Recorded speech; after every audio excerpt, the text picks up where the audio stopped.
Good evening. My name is Mayor Liggett, Chair of this council workshop. This workshop is regarding the asset management and parks master plan and is expected to be approximately 2 hours long. As the meeting is a council workshop, we will not receive public delegations and council will only pass motions to receive information and, if required, council may provide direction to staff related to the topic before us. And now I will introduce council. We have Councillor Schwery, Councillor Kimpson, Councillor Devine sends his regrets, Councillor Earnshaw, Councillor Roberts, Councillor Armetta. We are absent too. Okay. Thought I saw them earlier, but I must have been wrong.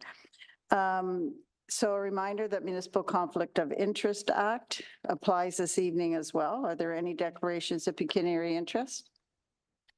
Seeing none, we have two presentations today, and our first is by GEI Consultants and is regarding asset management.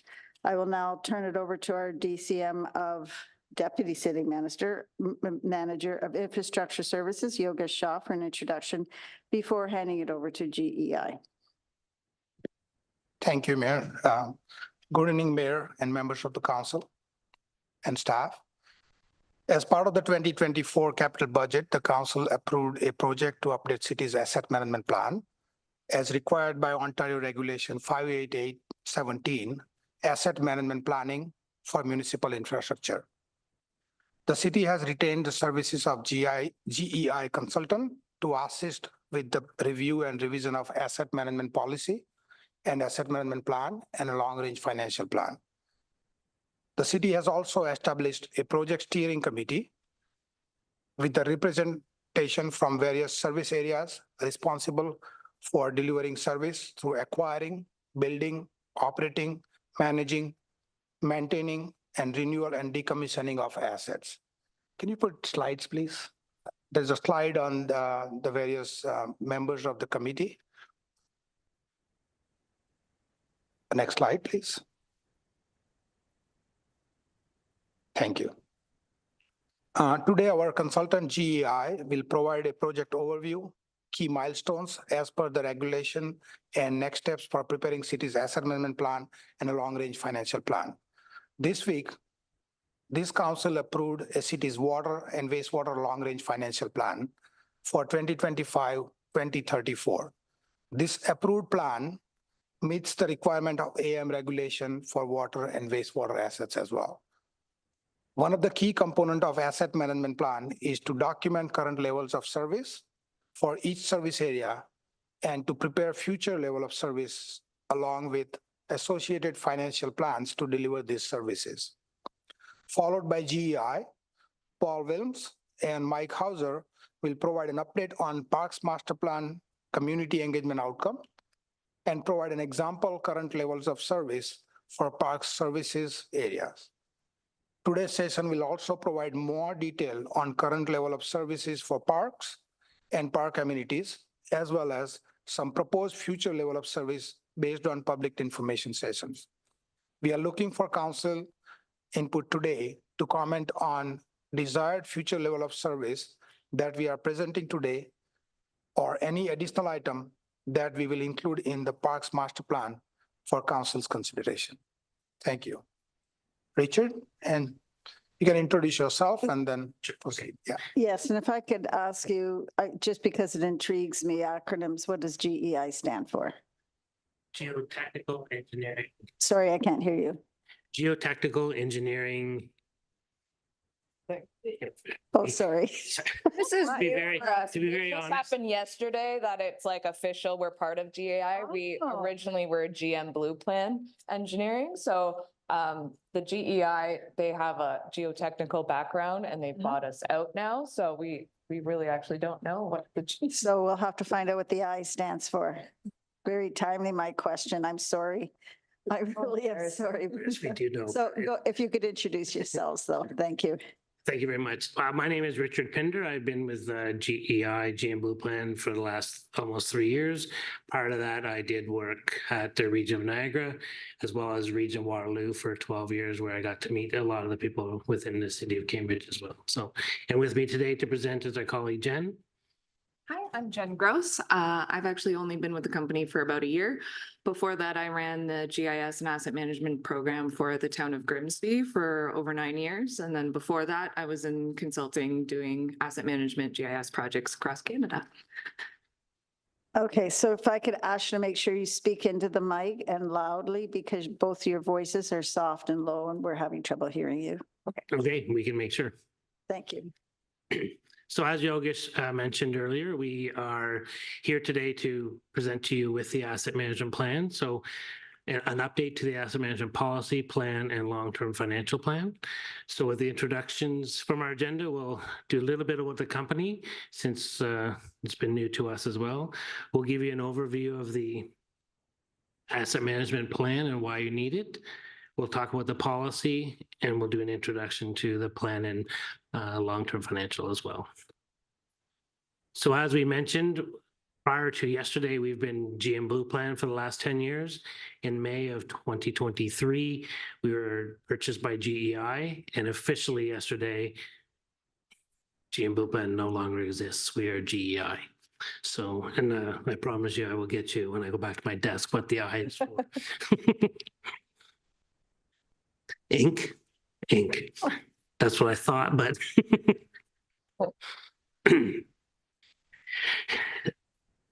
so prior to when we were GM Blue Plan, we were 7 offices, approximately 250 staff members with 7 offices across Ontario.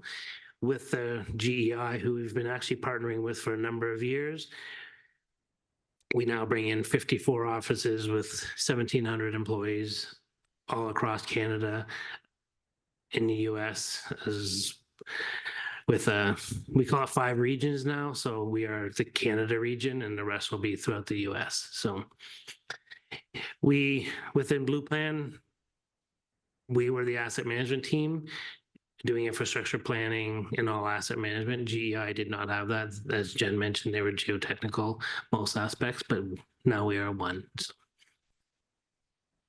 and we are very serious. It was like new yesterday. So, so our objectives today will be to walk through where we are on the asset management policy, the plan and long-term financial strategy. The key outcomes will be, you'll get to familiar with us. We're going to get to know you a little bit as well, give you an understanding of the scope and objectives, and we'll talk about the big picture and timing. So key objectives of this project we're developing the 2024 interim asset management plan, as well as the 2025 asset management plan. Both of these are required to meet the Ontario Regulation 588-17.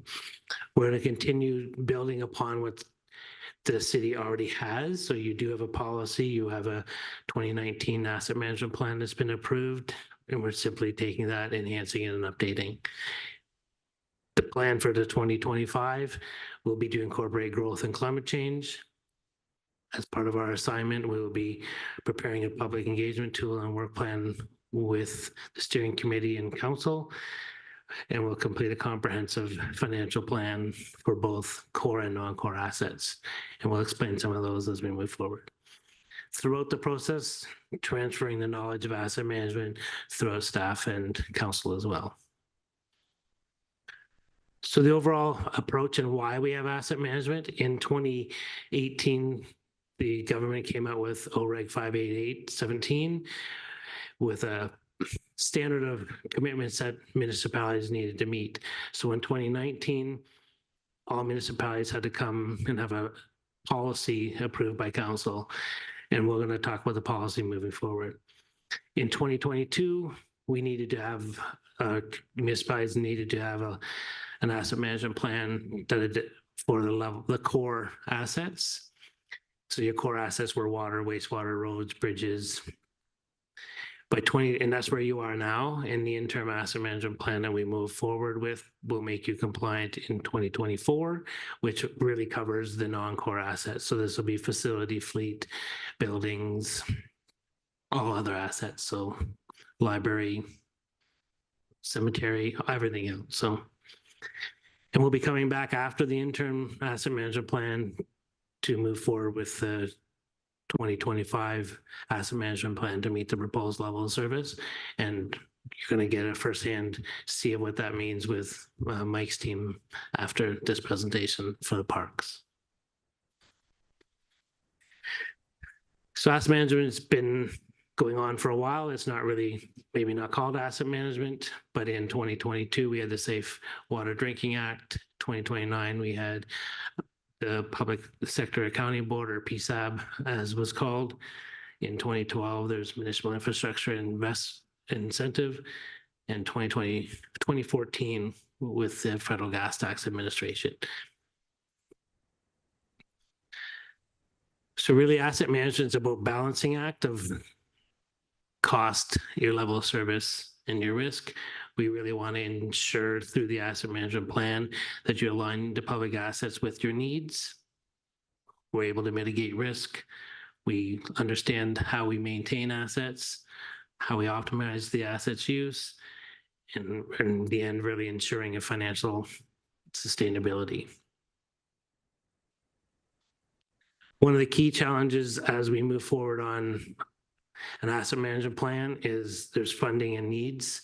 What is that gap and how do we fill it? So in most cases, your needs are more than your funding, and we'll walk through with everyone how that works and identify the gaps. So we'll see that moving forward too.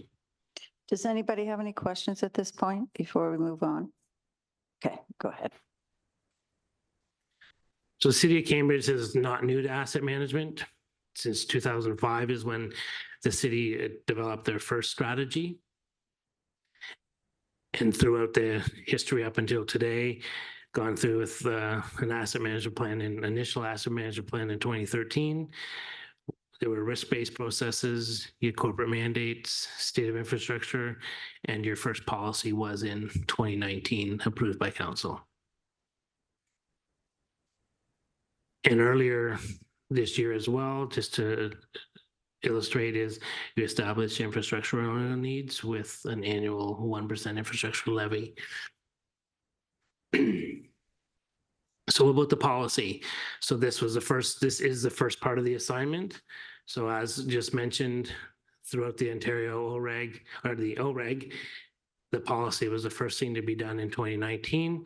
There is a stipulation in the policy that it needs to be updated every 5 years. So that's what we'll be coming back with to update for July 1st, 2024. So the policy aims to support the implementation of asset management, communicate to stakeholders involved. We're looking at providing a framework for implementing asset management. Our scope for the policy applies to all departments and employees of the city and the assets owned or maintained by the city as well. The policy has a number of statements as outlined in the OREG, from having a statement of purpose, definitions, authority, and scope. And there are sections already lined out within the policy. So when you do get to review the policy again, there are the alignments with stakeholders, your guiding principles.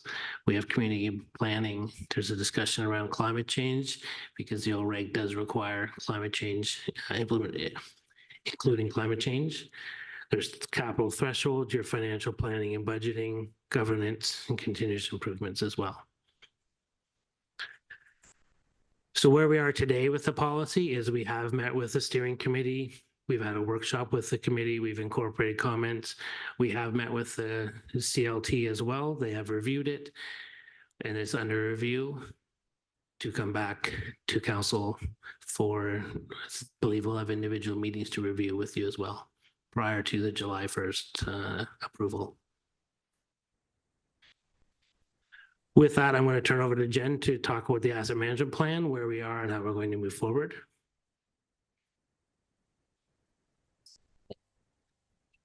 Okay, I want to give you guys a more thorough explanation of what an asset management plan is. Why are we doing this? How is it used within your organization? So the overall process is for the asset management plan, we have a state of the infrastructure. So this is giving you more information on a snapshot in time of what condition your assets are in, how much do you own, and what's the average age. And then we have to do levels of service. So for the 2024 plan, we have to set metrics for your levels of service and then report on your current performance. So we'll talk a little bit more about that in a little bit. And then a life cycle management strategy. So asset management is very much about considering the whole life cycle of your assets. So it is not just that initial cost to construct it. You have to operate it, you have to maintain it, you have to study it and do condition assessments, and there's costs associated with all of that. And then also its eventual replacement. So we'll talk to you more about what that means and life cycle management activities and strategies. And then we do a financial strategy. So that's looking at and comparing what do you need to be doing and how much is it going to cost you? And then how much are you currently budgeting? And is there a gap there? So that's how we know if you're fully funding your assets. And, ideal scenario, everything that needs to be done to your assets is fully funded, but you guys have competing priorities. Your job is to keep taxes low for residents. There's always that, competitive and it's a balance. And so when we're talking about the balance between risk and cost and levels of service, that's what we're talking about. And then we do an improvement in monitoring plan. So you guys have been doing asset management for as long as you've owned assets. Your staff is doing asset management and you guys are quite mature in your asset management practices. But there's always room for improvement. That's why we have jobs. There's always just another level of detail to go into, another level of analysis. So any room for improvement that we can do to make sure that these plans are as accurate as they can be for you, because this is your decision support tool as much it is staff. This is the communication tool to the public and from staff to you about where you guys are at with your assets, so that when you're making decisions about budgets, you're making an informed decision. So the scope and inclusion, so these plans will incorporate your core and non-core, as Rich was saying. So your core is roads, storm, sanitary, water, all that stuff in your bridges and structures. And then, but we're also doing your parks, your buildings, anything that's considered non-core. So the state of the infrastructure, first we develop an asset hierarchy. So this is making sure we have captured all your assets. How are they organized? Where do we find them? Where, and because, you have your departments within the city, is that how we're going to organize the asset management plan? But ultimately everything goes back to this hierarchy and how the assets are organized and the information for them. Then we collect all the information on your assets. So, and it's coming from different sources. Sometimes you have GIS, sometimes you have Excel spreadsheets, wherever that expert source is of the data for your assets. We collect all of that, we put it together, and then we conduct a gap analysis to see, are we missing any information we need? How much is the replacement value? How old is it? All different things that we want to know and what the condition of those assets are. So once we have all the data finalized and cleaned up, and then we do the state of the infrastructure reporting. So as part of the regulation, we have to report on your current condition, the replacement value, and then the average age. So replacement value becomes very important here, especially if you've noticed in the last few years, things have gotten really expensive. So things like your fleet assets, where we used to just take what you originally bought that truck for. And if we needed to, we'd inflate it up a little bit to today's dollars. That's no longer strong enough because prices of fleet, for example, have rocketed. Same with construction, same. So all of this, we try to capture a current day replacement value. So if you need to do anything to that asset, if you're replacing that asset today, what is it actually going to cost you? So that you have a really good understanding of what goes into a project to replace a water main, and that it helps the forecasting be more accurate and gives you more and the best information you can. So the levels of service. So levels of service for asset management are so important because this regulation is really trying to tie the services that are provided by your assets to the assets. So when you're considering building a facility, renewing a facility, replacing a water main, it's important to understand that that asset is providing a service to the community. So if you don't do the things that you need to do to these assets and keep them in good working order, that impacts the services that you're providing. So what we do is we list what services you're providing by your assets. We want to rate your services. So we come up with different metrics that you can rate the services that you're providing. So as part of the 2024 plan, you have to take those metrics that we're going to build and say, okay, what's our current performance? So an example might be, percentage of our assets in good to very good condition, or for roads would be a pavement condition index. So this is what we're currently providing. And then for the 2025 plan, we have to set a target to that. So as part of the regulation, we have to, for the proposed in 2025, if you want to reach your target, we have to report on how much is it going to cost you to do that? What life cycle activities do you need to do to achieve that? Are they attainable? So there's a whole bunch of things to, again, give you more information and help you tie the asset spending and what you need to do to your assets to what you're providing to your community. So if you want safe drinking water, for instance, we need to have metrics that are going to speak to that. If you want, and Mike's going to speak more specifically about parks, because I'm sure you're wondering, why are we talking about asset management when we're talking about parks? It's because he's got an expert document now that is going to make suggestions of what those proposed targets are.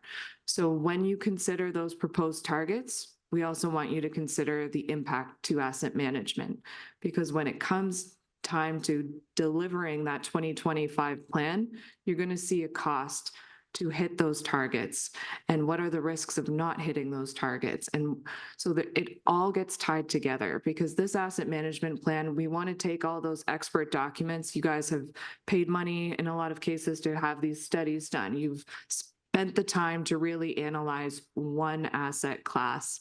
And we want to take that information and communicate it in the asset management plan as well.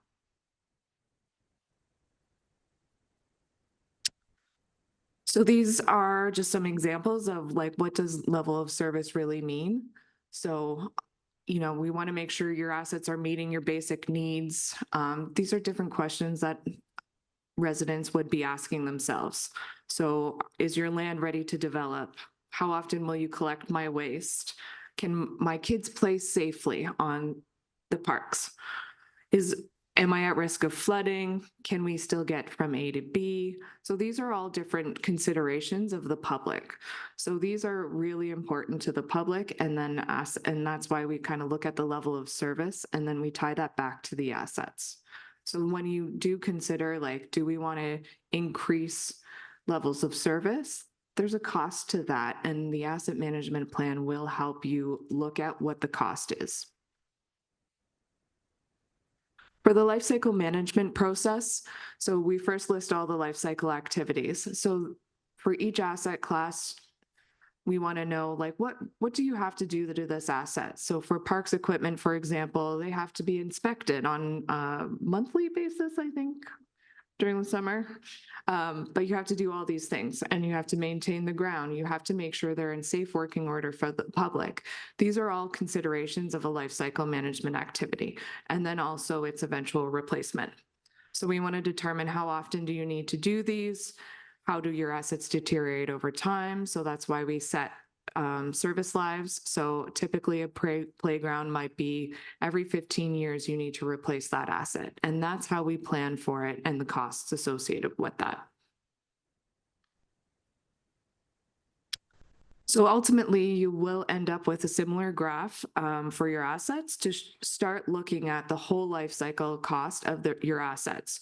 So what you spend on construction and operating, what you spend on preventative maintenance, corrective maintenance, inspections, rehabs, and then any disposal activities. So we're really trying to capture that there's costs associated, and that is not just the construction and replacement costs. There's so much more to keeping your assets in good working order that need to be considered. So every new facility, every new park there are costs associated to keep those things up. So we want to start making sure that you guys have the information you need so that you can make those decisions. So the financial strategy process. So again, you have your capital and your operating budget, and then we take that information and we break it down by the life cycle activities. So operations and maintenance, non-infrastructure activities would be like your conditions estimates, master plans, all the other stuff that you're not actually physically touching an asset, but you're still doing work on that asset. Then we determine what your average spending is. And then from there, we take all the activities that we know you need to be doing to your assets, to any rehabilitations, when you need to eventually replace them. We figure out what the cost is of those different scenarios.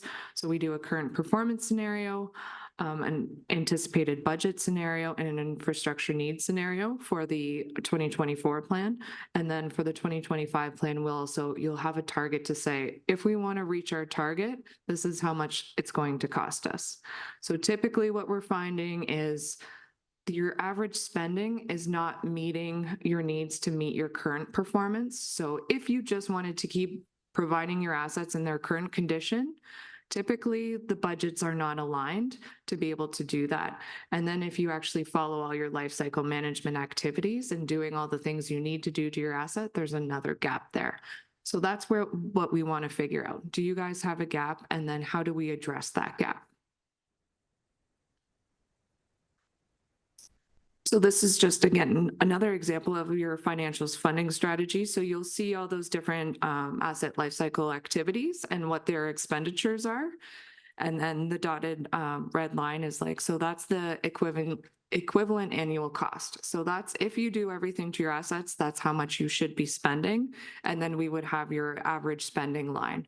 And then the difference between those lines is what your gap is. So we will be working on developing like a long-term financial plan too, to address that gap. So part of the OREG, so to have a compliant plan, typically has an executive summary. We have to do the state of the infrastructure, levels of service, life cycle management strategy, and then the financing strategy, and then the improvement and monitoring plan. After the 2025 plan, you will be required to do an update on your progress of implementing that plan on an annual basis. So we want to keep this at the forefront, always have updated information to you so that when you're making decisions at budget, this is supposed to help you make those decisions. It's staff's communication tool to you and the public about where we're at, where are our struggles, where are we not getting enough funding, what are the condition of our assets, but that's also your communication tool to the public as well. And then it will also help you during budget time where you are presented a lot of information, there's a lot of expenditures. It's really hard to give you the proper context of like, how do you make this decision of saying like, yes or no, we should be spending this money. This is kind of one step further of giving you that information to help you make those decisions.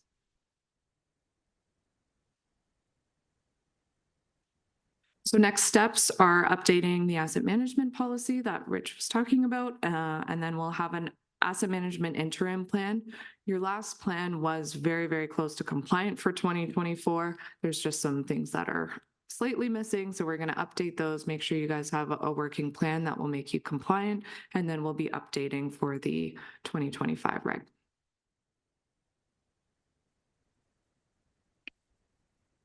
Any questions? Councillor Schwery? Thank you, Mayor Jan. How often do you update your timelines for replacement? Because some products with better technology, better engineering may be needed replacing in 5 years, but today, 7 years. So, and that's why, like, as part of this plan, we review everything. So we review, okay, and that's why the condition information is so important. Where even if you thought this asset was going to last you 15 years, it's in very poor condition, and all of a sudden you need to replace that sooner.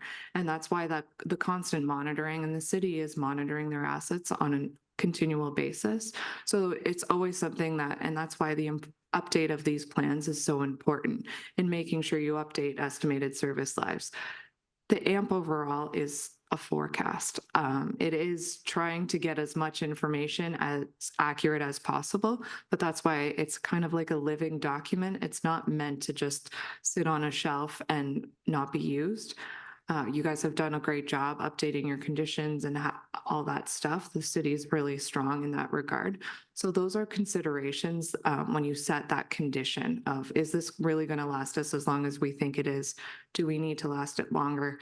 And even when you make those decisions about replacements, what the value is of that. It's not just when we used to put in water mains, there used to be different materials used. We thought that should last you 80 years, but they're actually only lasting us 50 years. Now we use PVC, which will actually last you 80 years. So there's always those considerations when we're working with asset management.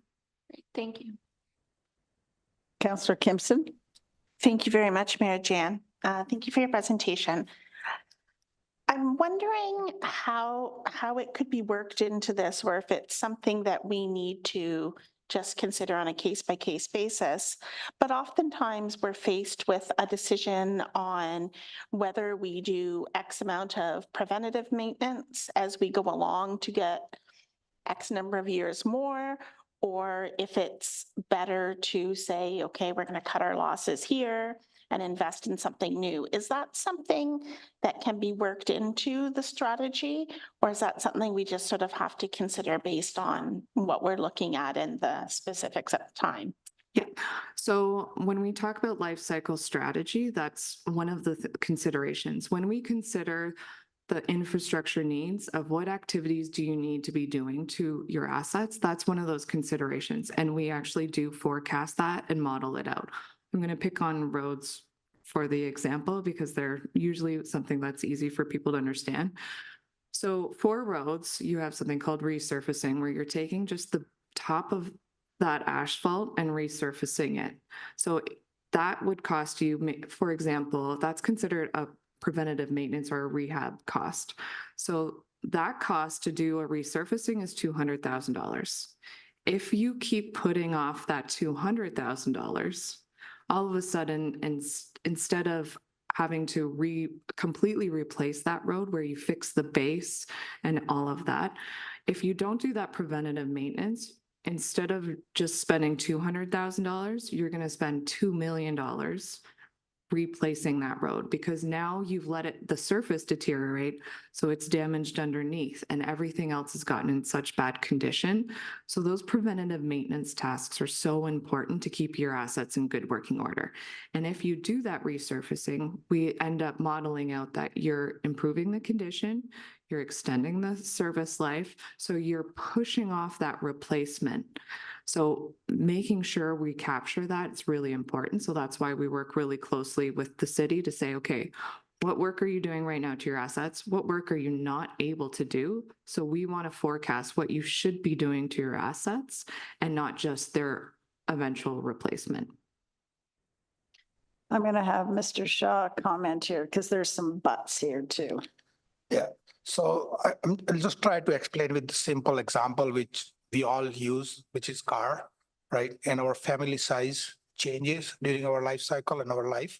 So let's say I have a small car and I'm expecting a kid, go to doctor. I have 2 kids now, so I need a car to accommodate 4 people and a probably stroller. And if I'm going a long trip, maybe some luggage as well. So although I have a newer car, which is going to last me another 5 years, but it's not meeting my functional requirement.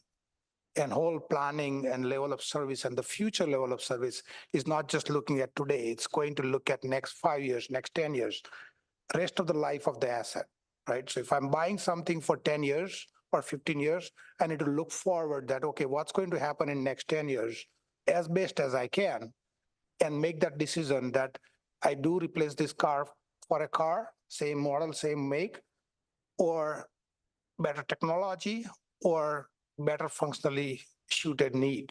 So you could say, I want a van, minivan, what kind, right? So those kind of decisions are incorporated into asset management planning. So that's why it's not current level of service. You got to look into the future and the future level of service. So that's why if it's not, the condition is good, but it's not meeting my functional need today. So yeah, the car is best, it runs well, but it's not meeting my needs. So that needs a replacement with something different. So that's the kind of decision that sometimes we have to make, and it's a premature decision to cut our losses, dispose that asset, buy a new asset which meets our need, or build a new asset which meets our needs. And we did that, we recently in the budget, we did something along the lines where we had to buy a new vehicle. I'm trying to remember what was it, a fire vehicle or a snowplow or something. Yeah. And we decided to put a new piece of equipment on that item rather than buy a brand new one, because technology, we expect it would take us to a certain point where the technology would have so advanced. Now we'll spend the big money. I don't know if you guys remember that in the budget process, that discussion. Yeah. Okay, that was the but I was bringing into it. Okay. Any other questions? Come on, guys. I know you've got it in you. We're here all night. So it's okay. Mike's going to give you a lot of real world examples now of all of this. No pressure.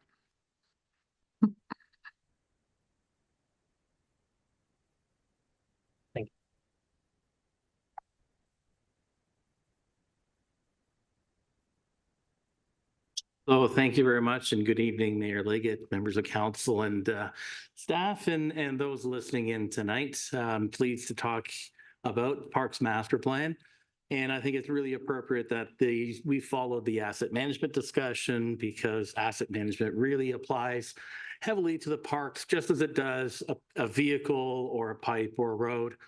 In the park side of the house, we have playgrounds, we have parks, we have sports fields. All of those things are assets, and they also have a life cycle cost, and we have to manage them just like we do any other hard asset or core asset. So tonight we'll be talking about the Parks Master Plan. Paul Williams, our sustainability planner, will talk about the public consultations we've done, what we've heard from the public through the various focus groups, and talk about those themes and how they align with the levels of service. Following that, I will take a deeper dive into some different aspects of levels of service and how we calculate some hard numbers in terms of that baseline operating cost and the levels of service that we're providing on the operating level. This workshop here today is to provide that information to you as council, but we're also hoping that you can provide some feedback to us to either validate the things you've heard from Paul and I, and to provide comments if this lines up with your thoughts, if it doesn't line up, if there's some additional considerations. Following this workshop, we will take that feedback from you and we will start preparing the Parks Master Plan. And that Parks Master Plan will be heavily focused on the levels of service that we provide today, the levels of service aspects we've heard from the public and from yourselves, of the improvements that we're looking for. And that lines up with the next stage of the asset management plan, what the proposed levels are in the future. So this feedback today is going to be very important, because that will help us focus on the things that are of interest to you and the public, on what those proposed levels of service are going to be. And we can take a deeper dive into what the impacts are to our operating budgets, our resources, and where there may be some opportunity to maybe reduce some levels of service in some aspects, so that we can better support some of the other aspects that we're all looking to see. So with that, I'll turn it over to Paul, and he will start the presentation on the Parks Master Plan. Okay, thanks, Mike. Just to give you a quick outline of the presentation today, just beyond what Mike just said. So we'll review what we heard. We had some surveys, focus groups, and so on. And what we heard through the consultation really is our starting point for defining our levels of service. I will sort of take you through a few of the assets and a few of the levels of service. It's not possible tonight, unless you all want to stay here until 11, to go through 40 or 50 of them. So we have about 4 or 5 examples. But it really is the foundation for the master plan, and you'll see that as we get into some of those examples. How the proposed levels of service were developed. So I'll take you through, as I said, a couple of slides, and some of them are a little bit different. So on one slide, you'll see definitions. On another slide, you'll see existing levels of service, another proposed. And what we're really interested to hear from council about are proposed and what you're hearing from your constituents. As I said, we'll take you through amenities, so true assets like a playground, as well as levels of service like walking distances to parks or how many parks we provide to the public. And then, of course, a question and answer and discussion. In terms of consultation, we did hear from a wide variety of people in various different formats. So going out into the parks, as you see in the first photograph there, that was at Canada Day. And then small focus groups or public meetings. We consulted with the Indigenous community and what we heard there. And I am very much paraphrasing here. In a survey with 1,400 people, we did get a lot of really good in-depth information. So these are just very summary observations. So from the Indigenous, we heard mostly about our natural spaces and needing to protect and also to animate those spaces for people. So how can you educate people about the value of those spaces? The focus groups or public meetings dove into sports and the recreation interests, so things like pickleball or cricket or tennis. The surveys, they were really looking for in-park suggestions. And those suggestions go into something we're affectionately calling the Atlas. The Atlas will be a series of mini plans, so 2 or 3 pages, that goes into a bit of what you can expect to find at a park, what we heard from the public, the staff's response to what we heard. So somebody might say, I want to see a Ferris wheel in Byton Park, which is a small park in West Galt. And we would say, well, no, Byton Park is a neighborhood park and it doesn't have parking, and so it's not suitable for the Ferris wheel.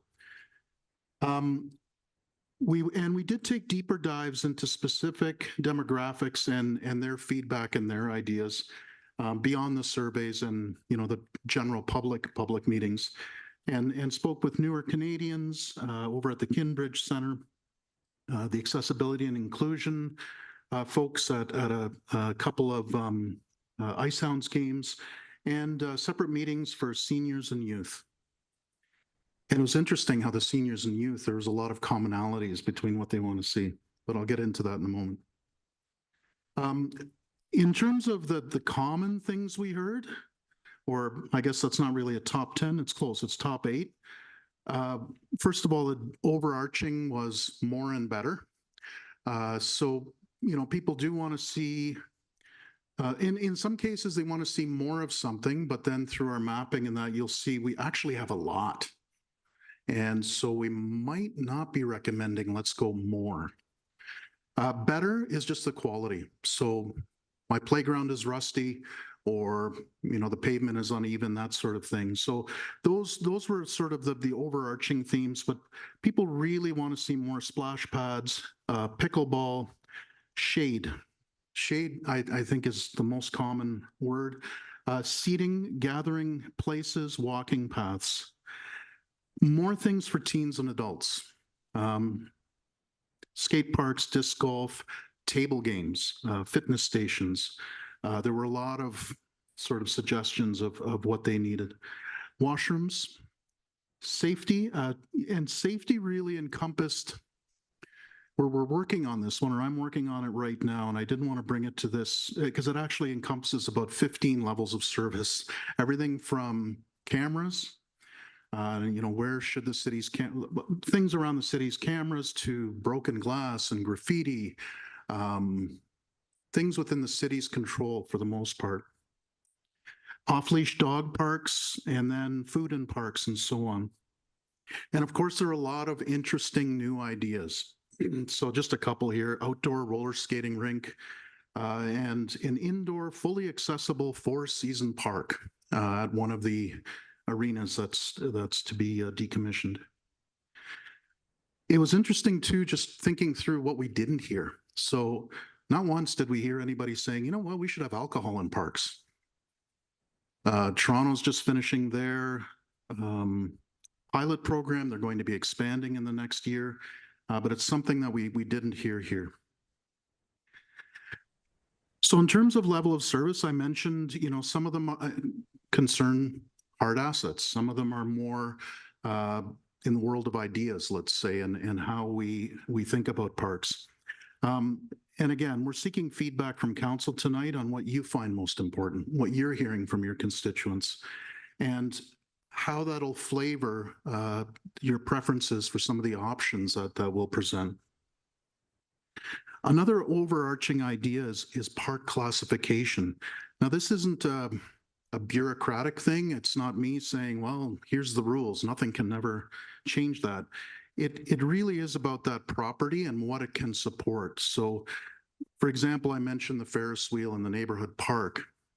The neighborhood park, if it was a lot bigger, had some buffers between the residential surrounding neighborhood, had a parking lot and a washroom, maybe then it could be considered for that Ferris wheel, but then it wouldn't be a neighborhood park, it'd be a community park. So classification is really important. It really determines the assets and the levels of service that can go into a particular property. And of course, local consultation would also need to take place for any of the things that you might see here. So for instance, if I do point to a particular property and I say a dog park at such and such a property, it's not a done deal. If it's in the park's master plan, there would be a process after that to seek public consultation.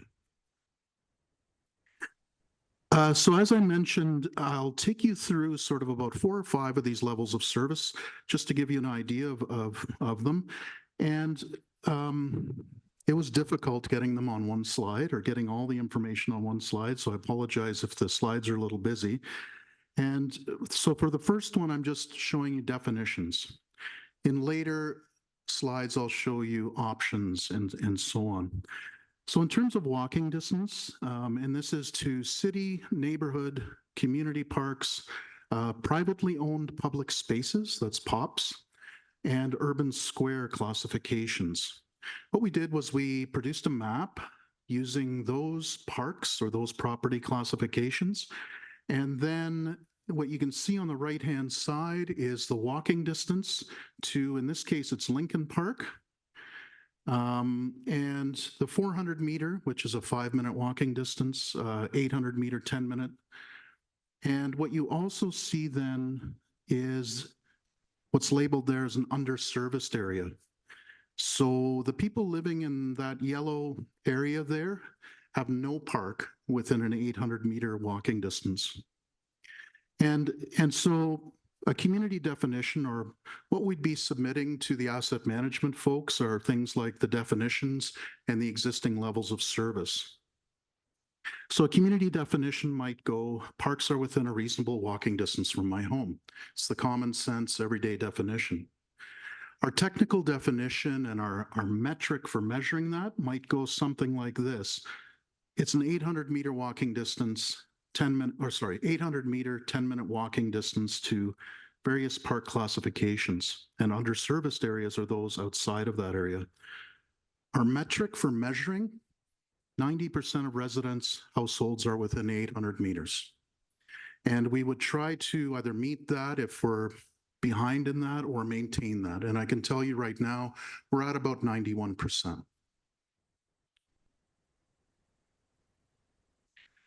Park provision, and I'm going to show you 2 on park provision. One is what, in quotes there, it's actively maintained areas. So these are the parks that we think of when we think of recreation. The next slide will go into park provision for natural areas. So again, starting with a community definition, enough parkland for sports and other types of recreation exist in my community. How we translate that into sort of the level of, the level of service, the existing level of service for park provision. The city has about 183 hectares of developed lands. These are turf, maintained areas, non-naturalized areas, and 62 hectares of what we term as recreation, so actual sports fields and courts.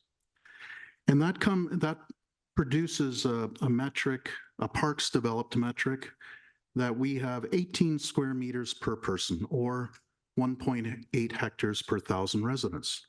And you might think, well, when will those 1,000 residents ever go to that 1.8 hectare, let's say, neighborhood park? It did happen during COVID, actually, in Toronto. They had 15,000 people show up at a 15-hectare park in Trinity Bellwoods. That was the day Mayor Tory came out and wagged his finger and said, "Oh, you people are out here," but you could see them. They were 10 meters apart, and they have a 10 square meter per person level of service in Toronto. The comparables that you see on the bottom of the screen in dark highlight, Waterloo, Kitchener, Burlington, those are the comparables that you'll see throughout parks level of service. So we'll always be comparing to those. We do look obviously beyond those three municipalities and try to poach good ideas from them. But for comparison purposes, I'll be using those three. So as you can see, we have about 18 square meters per person. Waterloo, we're kind of in line with Kitchener, 20 square meters per person. Waterloo has more, and Burlington has more of the active parks. And as a proposed level of service, we would say, let's maintain this level of service. Of course, council can say, no, let's go higher. Let's be at 25 square meters or whatever. But this is sort of what we're proposing at this time. One option. Later, I'll show you more. In terms of natural areas, the community definition now, I really loaded this one up with all kinds of things I heard during the consultation. So this isn't quite a common sense definition, but you know, there's many benefits to our natural areas, from sense of place and mental health to passive recreation.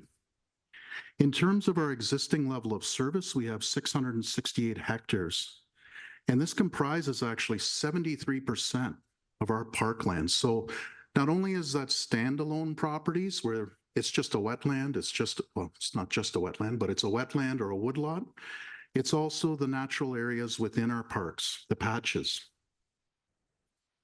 And to give you an analogy, that's about 2 rare charitable research reserve properties. So about 1,800 or 1,700 acres, I believe. Natural areas, so our existing level of service there is 48 square meters per person. Again, we're in line with Kitchener. We have more natural areas than Waterloo, and about 4 times more than Burlington. We're proposing to maintain the existing properties. Generally, we acquire new properties through the development process, but we don't have a crystal ball saying, you know, we'll acquire 5 hectares a year. It's something that happens that's unique to every development application or draft plan of subdivision. So now moving from sort of the levels of service to some of our assets. I'll walk you through this slide. I realize it's a little busy. Splash pads. First thing is we call them standard and premium, and you'll see that language throughout the parks levels of service. We're trying to really, you know, hone the language that we use into some very common terms throughout the assets. The locations for our splash pads. So we have 11 at this time. And the locations are on the left-hand side there. 9 of them are in community parks, 2 are in neighborhood parks.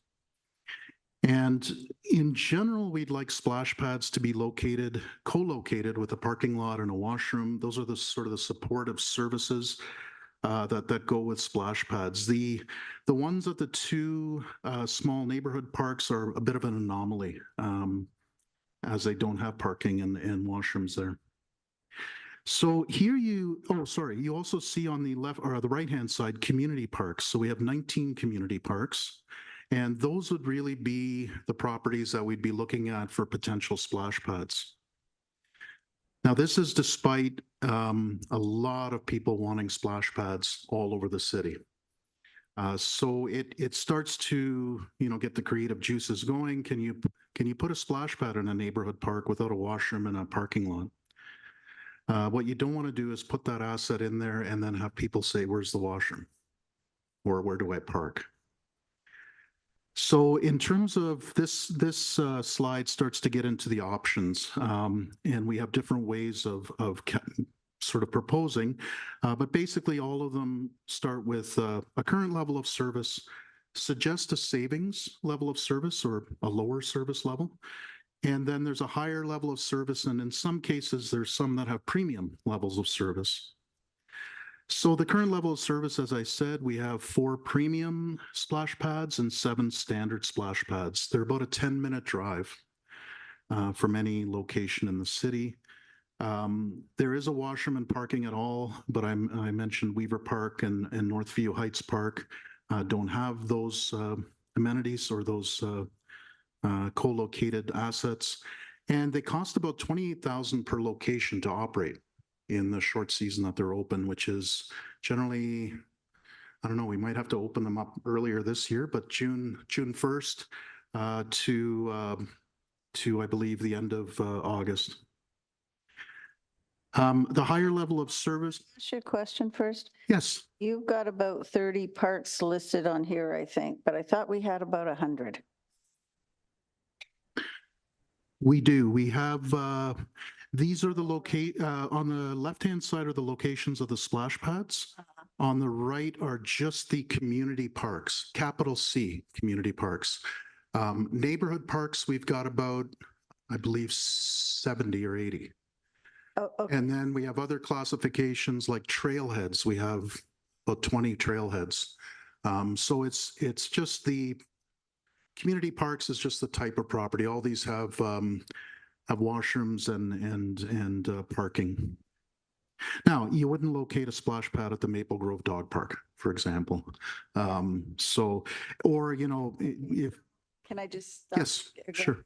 So when we talk about parks overall, so that includes dog parks and trailheads and stuff like that. Right. That's where we come into over 100 of them and then Yes. split off to what is in them service wise. Okay. Yes. Staggering when you think about how many parks that we do have that we have to operate, service and maintain. And I might misspeak here, but I think it's well over 200 properties. Okay. And yeah, they really do range from that natural area that does have a level of service or has operational impact, or we should be spending money if we're not now. And we'll be suggesting that for the natural area level of service.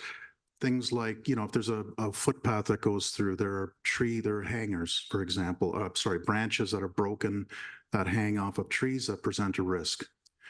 So should we be inspecting, sending in a forestry crew once a year, once every 3 years, that sort of, or do we do it just on complaints? So in terms of the comparables, we actually have a lot of splash pads compared to our neighbors. So Waterloo has 2 premium. Kitchener has 1 premium. I guess that's the Victoria Park one, and 9 basic. And Burlington has 4 premium and 5 basic. Part of the issue too is, you know, what does premium really mean? When I think premium, I think Great Wolf Lodge, if anybody's ever been there.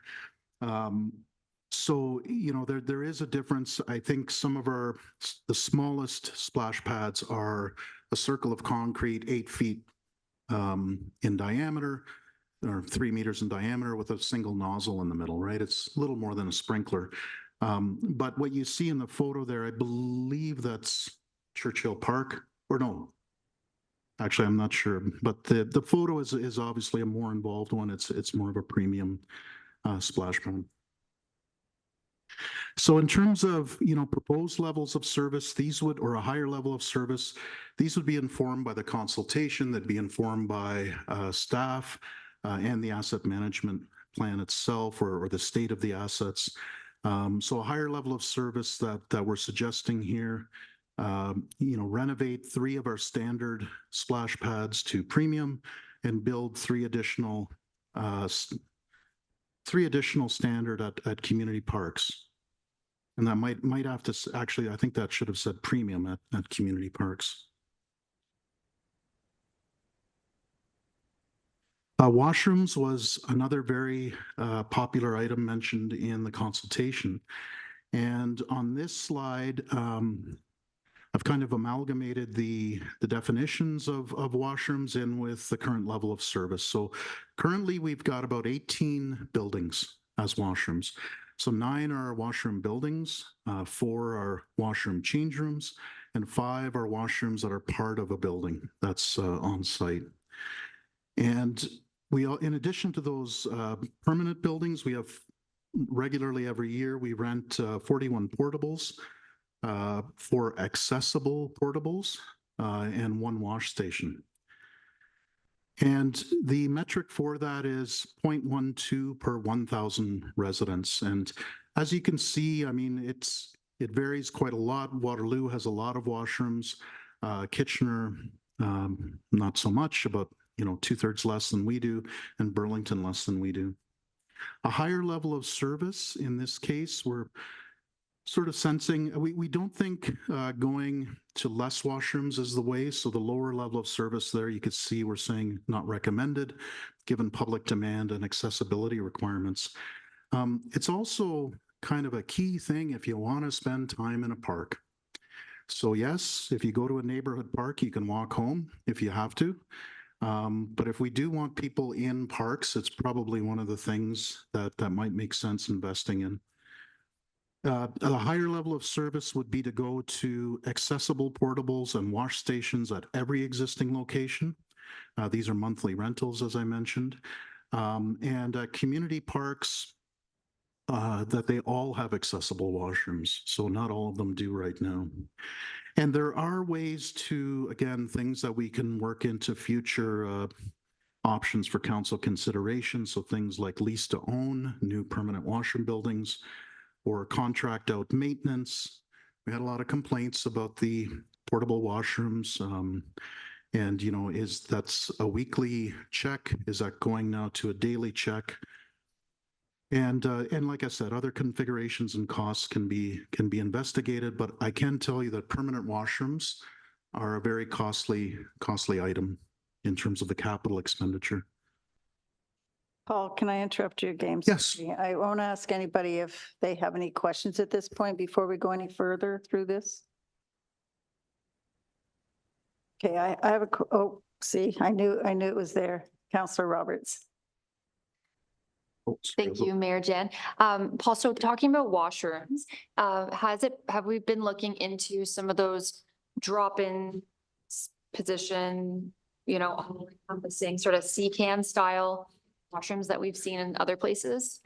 Yes, Councillor, through you, Mayor, we have had presentations from vendors. We've seen some, and there's all kinds of, as I said, configurations out there. So you can buy it, you can lease to own, you can rent, and then they have the self-cleaning. They have 1 stall, 2 stall, whatever you want, small units, ramps to the units, fully accessible inside. What else? But very impressive, but maybe not as expensive as buying or building a purpose-built. And just interesting configurations. And this particular vendor had a lot of experience with all of the issues that come along with washrooms. We think, okay, they're just for doing business and washing your hands, but of course there's a lot of other things that happen. They take that all into account as well. Okay, perfect. May I ask another one quickly? Yeah, thank you. Just in terms of some of our existing washrooms, I'm thinking, for example, Riverside Park, the washroom by the splash pad there, from an accessibility perspective, I think like there could be a couple of little tweaks to it that would greatly improve the accessibility. That wouldn't cost maybe as much as having to tear it all out. So I wonder if that's something we're looking at moving forward, some of our existing spaces, if we can look at how we can improve them rather than spending a ton of money, maybe gutting it and going from scratch. Yeah, through you, Mayor. So we heard things like adult change tables, or even in a couple of instances, the washrooms are very far away from amenity areas, and it's like I can't travel all the way there, and it doesn't seem like a far away, but if you have small kids, or it's far to walk. So I think what we'll be doing in the atlas is looking at the case by case. And, for instance, Riverside Park, we'll talk about, here's everything in the budget right now. This is what we heard about the washrooms and so on, or the skate park or whatever else. These are the proposed capital improvements, or if it's a level of service like visiting more often and cleaning, that'll all be there as well. So. Councillor Kimson? Thank you very much, Mayor Jan, and through you, thank you so much for the presentation so far. When we look at the level of service that's existing, and we look at 1.8 hectares per 1,000 residents, or 18 square meters per person, I just want to clarify that that is based on individual people per se. And then wonder at, when we look at the growth that we are expecting to have here in the city of Cambridge, for example, with the housing pledge of 19,000 more homes, how do we look at that as far as how many people we're anticipating? And then how much more parkland are we going to need if we need to maintain that level? For you, Mayor, it's a great question. I forgot to mention something on the right-hand side of our comparables there. You see targets various. And you see that, Waterloo, for example, or Kitchener, they've got a high existing square meters per person, and their targets are all much lower.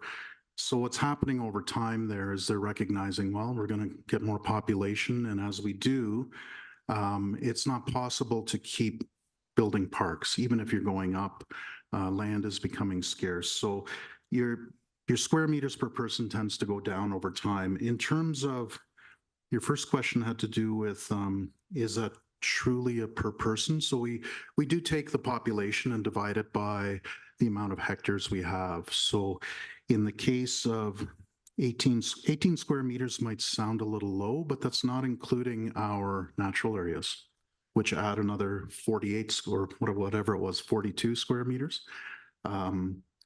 So yeah, this is just the classifications within the actively maintained areas. Mike, you wanted to say something?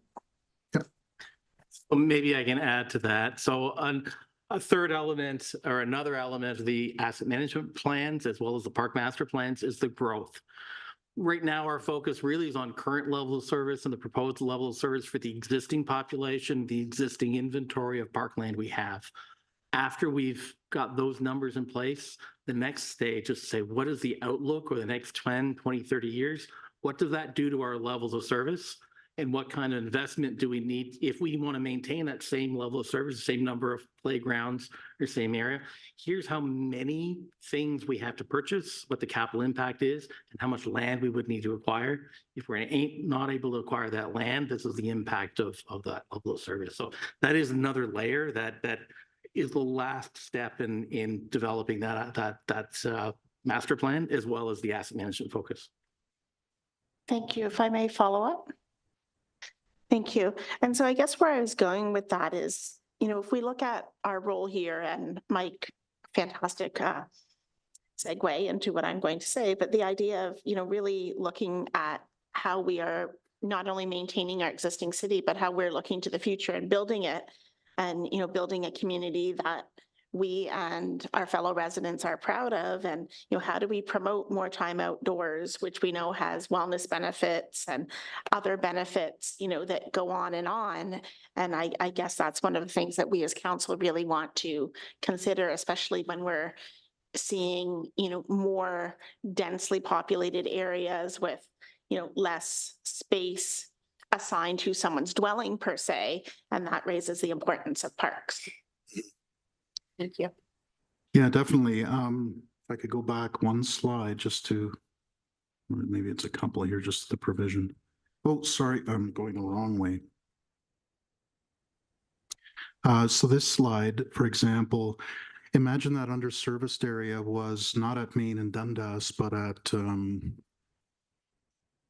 trying to think, like Kerr and like somewhere a little bit west of here, where we're, projected to see some towers, looking at high density developments, that would be a very high priority area to find land for a park. And, we might not be able to meet 18 square meters per person in the core areas, but maybe we can meet something, right? Because as you said, these people won't have backyards. This will be the only place to recreate as well as trails. So, I have more questions here from more Yes. people, but sorry, were you going to go on to something else there? Like, no, more questions is great. okay, so going on to this topic here, we tend to ask, because it's the thing to do, for cash in lieu of parkland. Right. So that gets us nowhere, because by the time you get enough money to buy the land now is 10 times the price of what it was when you started out. So really, we're shooting ourselves in the foot every time we ask for cash in lieu of parkland. We should be asking for parkland in any big development. Yes, if the land's available. Right. So when we look right now with the secondary plan, all of those developments that are coming in there, we should actually, for the large parcels, be looking for some parkland instead of cash in lieu of. Yeah, and you'll find Too, yeah. secondary plans are a good place also to try to identify community parks. So the bigger pieces. The smaller pieces are a lot easier to get. And big cities will tell you that as well. And cash in lieu comes in handy, but the formula is a little strange. None of us collect money, and then 30 years from now buy a house. Why do they set us up in the park business like that? Makes absolutely no sense. The dollar I collect today will be worth a tenth when it's time to buy the land. So it'd be better to flip it on its head and say, let's buy the park today in a secondary plan. We know we're going to get, let's say, Hespeler, take that example, Hespeler Road. I don't know what the numbers are now, but let's say it was 15,000 units. You take your park provision of however many units, 10 square meters per person or something, and can you buy the land today and say in the policy or in the secondary plan, we will pay back the reserve fund with the cash in lieu collected over time. That way you're getting the high value over time, but you're buying land at today's values. Mike? Mike? Thanks. And just to add that as well, if the land isn't provided as part of the development and you get the cash in lieu, not only does the cost of the land increase over time, just the simple availability is non-existent because the land has already been built. So some municipalities have already faced this challenge, particularly in their built-up areas where they have a extreme deficit of parkland, particularly as we intensify, build large housing complexes, towers without the parkland. Some municipalities really have no choice other than buy lands that have already been developed that become vacant, and they have to demolish it and take it back down to a park. So it's really important that land, when it's vacant, be allocated for parkland when it's available before it's developed, because that's your most cost-effective time to have that, particularly if you can obtain it for the developer at the time of development. So you're not undeveloping and leveling stuff that's already been constructed at a much higher premium. Councillor Schwery? Thank you, Mayor Jan. With this push for high densification, really. It did come up quite a lot. Basketball courts are traditionally a little harder to site because of noise. But there were lots of comments in the park-specific question of the survey, like let's have another basketball court, or when we consulted with teens.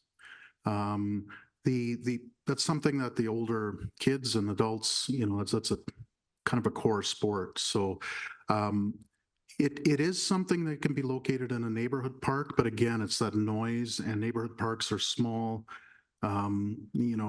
Even when we've had, I know we tried, it was Hespeler Optimist, and this is going back a few years. Neighbors were 75 to 100 meters away, and they came out in opposition, and it never went forward. So The places where we see the most basketball nets are actually schools. I don't know why they tend to, and maybe it's not as big of a deal there, but if they can put up nets there. Now, we don't have, that's not within our control in parks to tell the school board to do that, but it is, I don't have it here tonight, that level of service, basketball courts. Right, thank you. I was given to understand, we had some high school kids here. And that was one of they put together project delegates to council. That was one of the items that they put together as a presentation to council. But we were told that the park they were talking about, there is basketball courts going in there, and that was up in Hespeler somewhere. Is that not correct? Do you know the park, the specific park, or?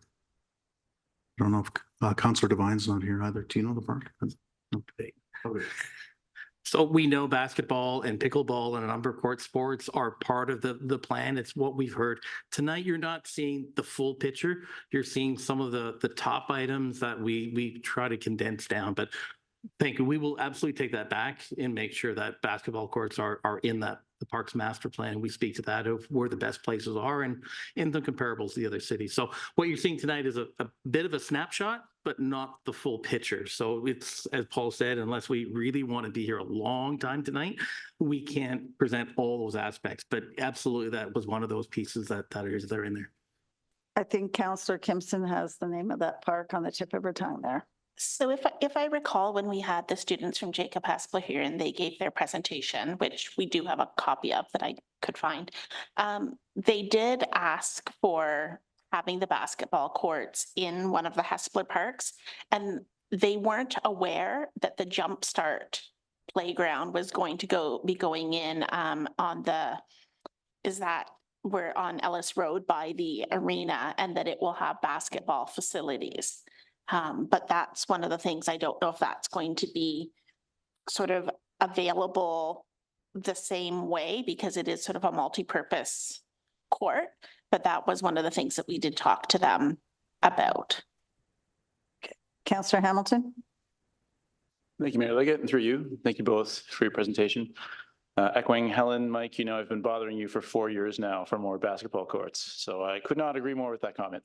But my question has to do more with looking at the future of a park in an area that is developing rapidly. So for example, Ward 7, I'm thinking Greengate Park, and Mike, I forwarded you emails of people saying, we need better X, Y, Z, we need better playground equipment.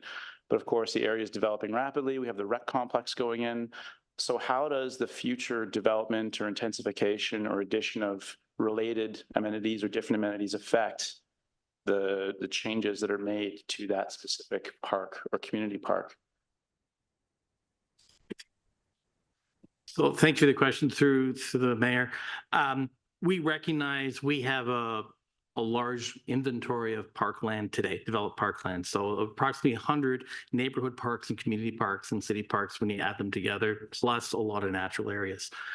Many of our neighborhood parks have limited amenities within them. Many of them have a small playground and maybe a path, a bench, and many of them don't have anything else. We do recognize that as the intensity moves up, we aren't able to expand those lands simply because we're landlocked. The availability of land, the cost of land is something that is difficult to obtain. So we do expect that to compensate, there's a need to put more amenities into the existing parklands that we have. So a small neighborhood park with a playground today and nothing else will need to have other things for people to do, whether that's some shade structures, some walking paths, basketball court or a half court or a pickleball court, or maybe just a practice net. In some places we put in some informal volleyball nets, things like that. So this atlas that Paul mentioned earlier is really what you will see in this Parks Master Plan is a small snapshot of every neighborhood park, showing what amenities exist, with also some suggested amenities that could exist within that neighborhood park based on space availability to support that intensification. We're also looking to promote other investments from the private sector. So from business through sponsorships, neighborhood fundraising, so that there's a community support to help intensify the amenities and the things for people to do in those parks. Thank you. Councillor Meta? Jan, through you, my question, and maybe you've mentioned it somewhere, I just wanted, if you could confirm at some point in the future, when it comes to the amount of parkland per capita like that we have in the city here, how are we on a provincial level? Like, what's the average province-wide? And where are we within that? I think Stratford's the highest, but where are we in terms of being like per capita with parkland? And if you don't have the answer now, then maybe in the future it'd be good. Thank you. Yeah, thanks for the question. We don't have the answer today. One of the challenges we are looking at benchmarking across Ontario. Many municipalities do participate in that benchmarking initiative. However, there's quite a lot of inconsistency of how those benchmarks are obtained. So those numbers can often be skewed. So we've chosen our comparators that have collected information in a more compatible way, that the numbers are actually comparable. Some numbers are very, very different because they considered things much differently when they put those metrics in. So I'm not sure, to be honest with you, if there's a provincial standard number available. But if there is, we will try to do that and try to add that to our comparator as an overall. But thank you for that.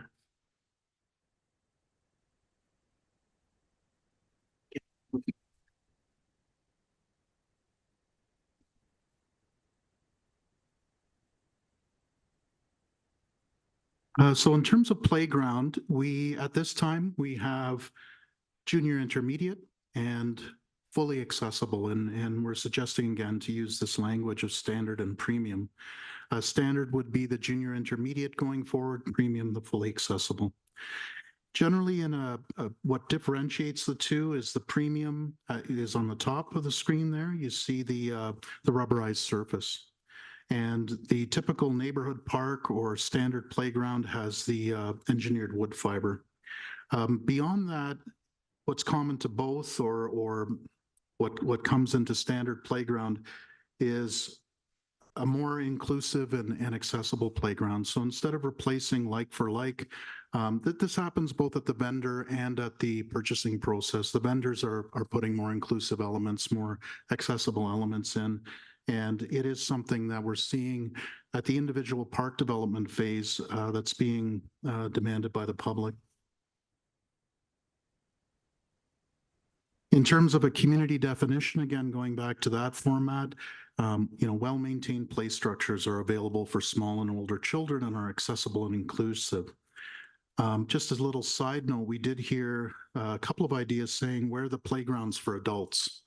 So these typically are the more extreme event ones or ropes courses in trees or parkour, that sort of thing. But generally, when we think of playgrounds, it's for children. In terms of the existing level of service, we have 62 standard playgrounds and 4 fully accessible. The 4 fully accessible are at the 2 Victoria parks, Churchill Park and Riverside Park. And there are a number of metrics there, but the one that I really like to use is the number of playgrounds per 1,000 children. And I always think of 1,000 kids showing up. So there's 2.7 playgrounds per 1,000 children. In Cambridge, Waterloo has 89 playgrounds. They have 5 playgrounds per 1,000 children. So Kitchener as well, 5.3 playgrounds per 1,000 children, and Burlington 3.5. And in terms of a proposed level of service, we're looking at, more fully accessible playgrounds or adding additional premium playgrounds to community parks and replacing the standard playgrounds at those parks with additional premium. And we did get this is just the bottom bullet point there. We did get a request for a standard playground in a property that has nothing right now except a swing set. So that's just that note there. Off-leash areas and dog parks.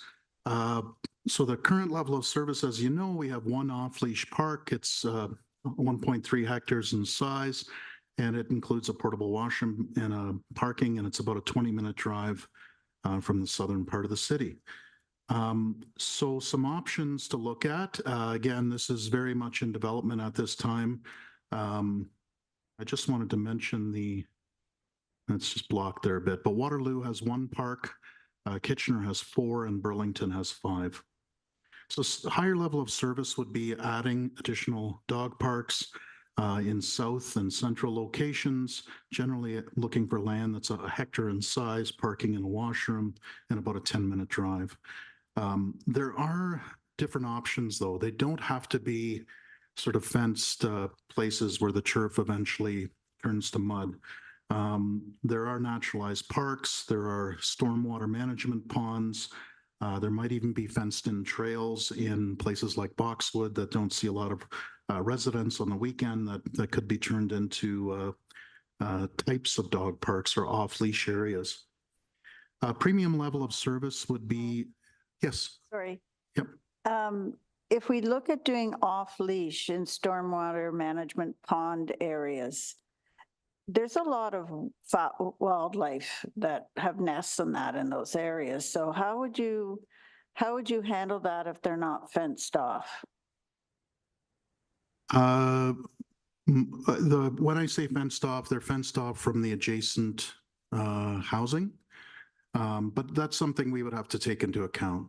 These are just ideas at this point of potential locations. Okay, thanks. Yeah, I mean, there's another, I'll just get to sort of a similar one that starts to raise flags as well. Guelph, for example, allows, I think it's about 50 or 60 of their sports fields to be off leash. And what happens is when you see somebody enter, you put your dog on the leash. But other than that, they're designated fields. Now, it's not their premium fields. It's more of their what we'd call basic or recreational fields. Because the flag that goes up is the dog has an impact on turf. But if it's an off-leash area, it's not as impactful as a dog park. There is a big difference between that. And again, on the slide, you see challenges and some additional ideas. So challenges, locations in residential areas, given the noise and so on, and the River Bluffs experience. They do need parking and washroom. And community parks are generally the ones with the existing washrooms and parking. Off leash, we did actually through the consultation have a lot of concern about dogs. So that was one thing that came up in terms of the safety questions. Off-leash dogs, dangerous dogs, that sort of thing. Ideas, there might be an idea to do pop-up pilots. So this isn't a permanent thing. Let's just test it out at this such and such a park. Lots of consultation around this, lots of notice to adjacent homeowners. Use existing fence trails. I mentioned this one earlier. Off-leash areas, that's the Guelph example. Or controlled access off-leash dog areas that are bookable for a fee. Those exist right now as well. Councillor Kimpson? Thank you very much, Mayor Jan, and thank you for bringing up the dog parks because it's something that we hear an awful lot about, as well as dogs being off leash in areas where they are not permitted, which is technically anywhere but the dog park right now. And a number of people using the trails and, accosted by dogs and so on. So I appreciate that you're looking at sort of some different options and opportunities to try and find a way to accommodate this. I would like to mention there's a lot of people that want to be able to walk to the dog park with their dog, put the dog on a leash, go for a walk, get them somewhere, let them run off leash, and then leash them up and then walk home. So just a consideration on where it might be. I don't know. Yeah, thank you. That's neighborhood parks then.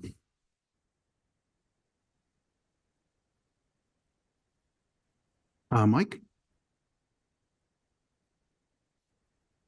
Great. Thank you, Paul. So my next part here is talking about a different aspect of level of service. So Paul, up to now here, has been talking about what we coined as the provision. So how many splash pads do we have for our residents? How many pickleball courts? How much land do we have? So that's just one aspect of levels of service. That's what makes asset management planning and this conversational level of service difficult, because there's different perspectives.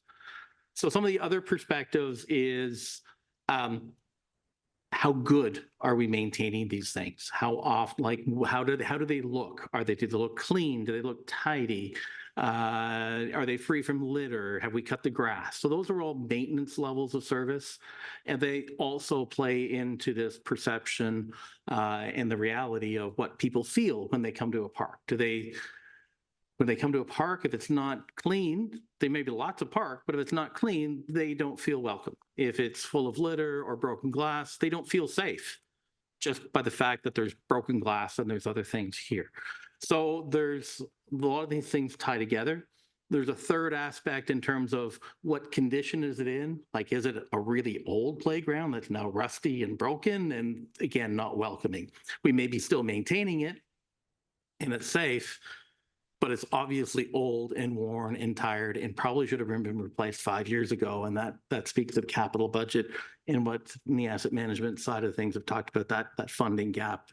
So they all blend together. So it's impossible for us to describe every level of service for everything. So our goal here is tonight just to hit a few snapshots of some of the things we've heard and the key items, and to give you some examples of what we're going to focus on, but we're trying to give you some time here to give us that direction and feedback of what other things that are important to you and from your constituents that we should be including.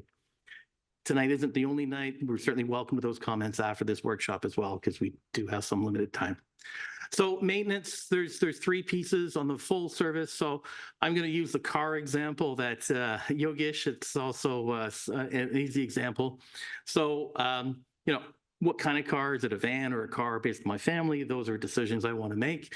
But I also, if I go buy a new car, that salesperson is really eager to give you that maintenance book, a little booklet in that, or it might be, you might find it in your glove compartment, and you go to page 15 and it tells you, here is your maintenance plan. So every 5,000 kilometers, you should change the oil. Every X number of kilometers, you should change the tires, the brakes, and all. So it gives you that full schedule.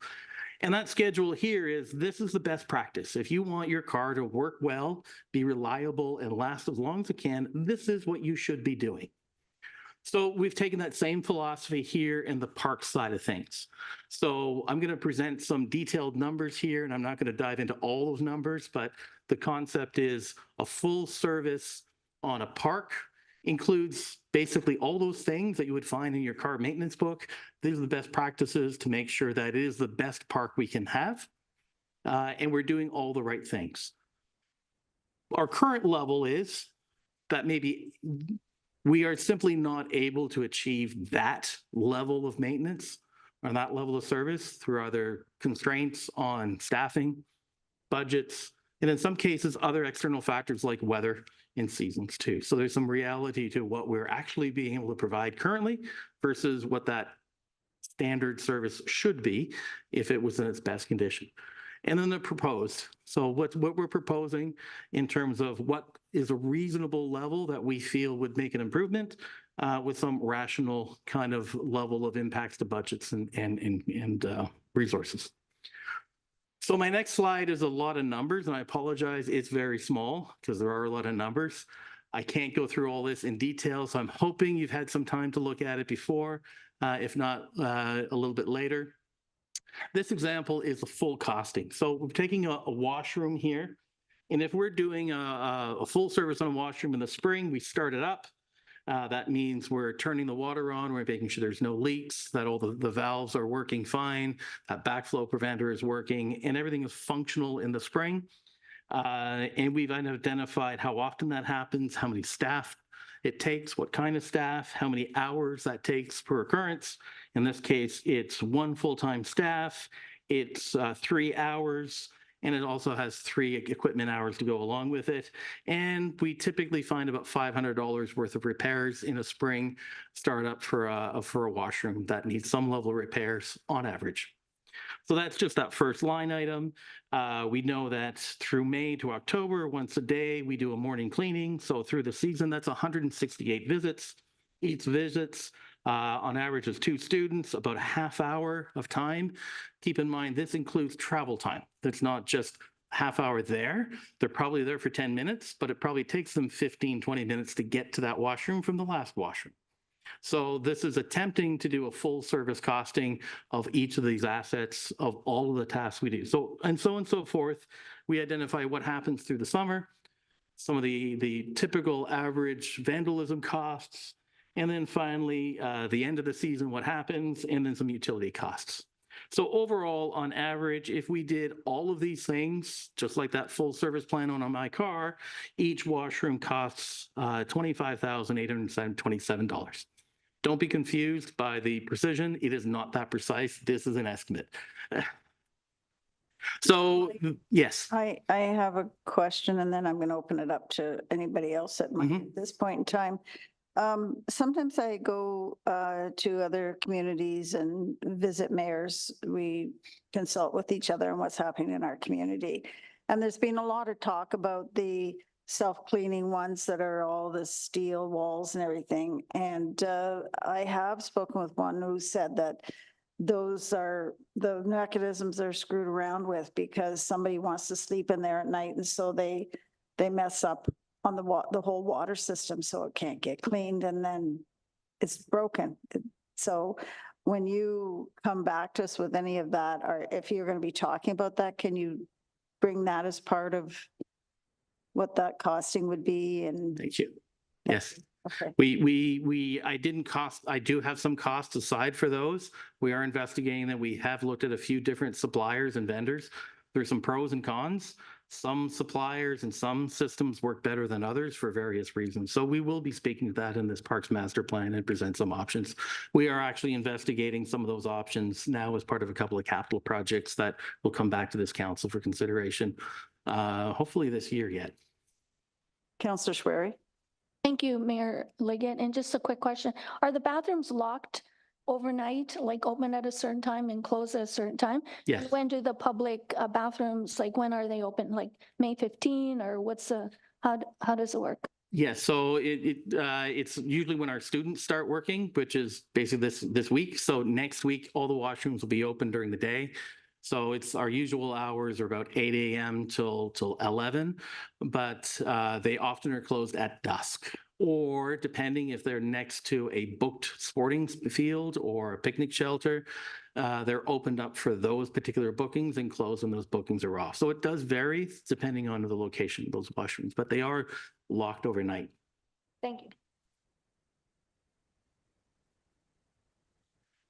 So I'll move on with the next example here.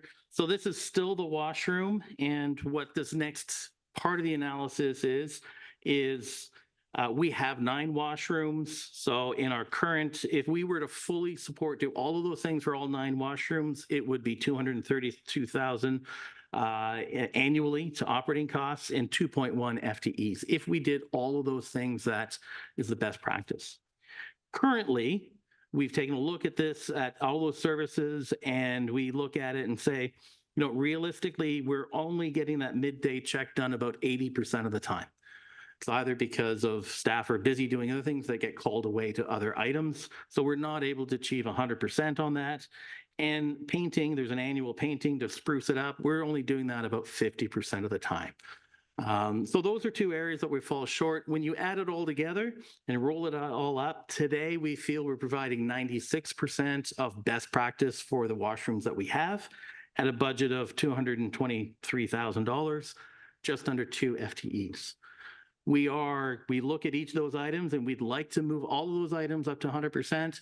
And the operating impact would that be approximately $10,000 and just approximately 0.1 FTE. So this is a sample calculation of what we're doing for all of our amenities, and they all roll up to these percentages based on all the details underneath. I wanted to provide this to council so you understand the methodology, how we're coming up with percentages, and how we go about calculating what the impact to the current service and that proposed service, and it's based on those details that are not and we'll explain that in the Parks Master Plan, but this is how it's developed. So we wanted to present that to councils for awareness. So for example, yeah, it just covers that. So we would suggest we'd like to make sure that we're doing that mid to 100%. And those are the respective costs. And here's the operating impact. That's what it turns out to be. So we apply the same things to portable washrooms. So currently, as Paul mentioned, we have 41 single portlets, 4 accessibles. They are currently provided through a rental service. Today, we have a weekly check only. So they provide them in the spring, and every week they get checked and serviced on a weekly basis. So the daily check is not happening today because there are no resources and no budget allocated to a daily check. We did through COVID periods, we did instill a one-time budget increase, and we did allocate students to that. And that is basically what it's suggesting here is if we were to do, if council wishes us to do a daily check on all of those washrooms, it really boils down to approximately $76,000 additional cost and 1.2 FTEs. Keep in mind that an FTE is a full-time equivalent. What that translates to is one student is a 0.33 FTE. So for us to do these portable washrooms, a daily check, when you calculate it out, it really means 4 additional students for the summer months to do that daily check.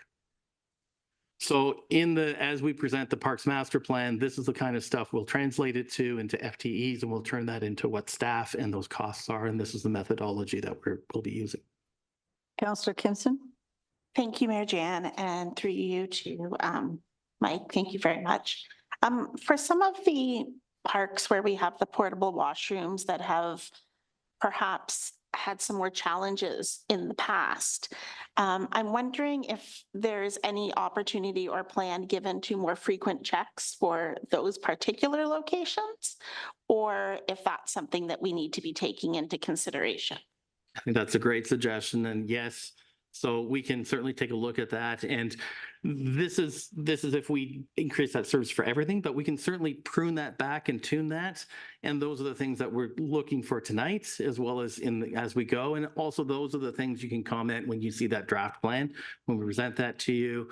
If there's thoughts of going, well, maybe we don't want to go 100% on everything, maybe 100% on half of them or something like that.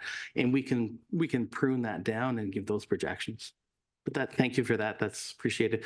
There are other options too that we hope to present, like some of these portable units that have some occupancy monitoring and things like that. So there are some additional options that we also will be including that plan. Yeah, I just would like some consideration given to Central Park and Preston. Yes. I don't know if last year was necessarily an anomaly, but we had quite a lot of activity with the portalet there last year. Thank you.